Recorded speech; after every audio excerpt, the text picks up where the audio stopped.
The ability to rapidly sequence and assemble genomes for organisms and put them to use has transformed medicine, biology, and other sciences. Pavel Pevzner stands at the forefront of that transformation. Algorithms are everywhere. Each of trillions of cells in your body executes a complex and still poorly understood algorithm. Pevzner's research involves the study of string algorithms and their application to scalable reconstruction of genomes and other biological sequences such as antibodies and antibiotics.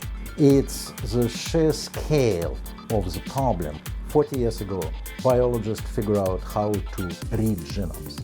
But they still cannot read genomes from the beginning to the end like we read a book.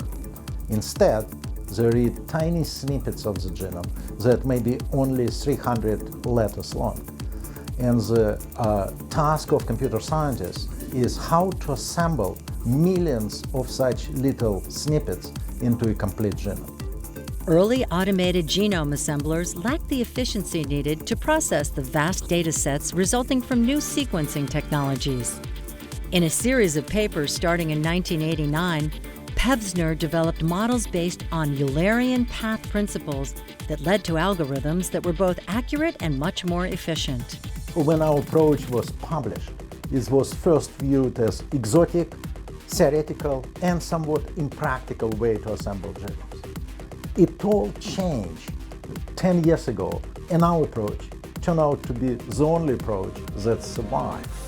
The algorithms of Pavel Pevzner underlie almost all sequence assemblers used today and are key to reconstructing the vast majority of genomic sequences available in databases.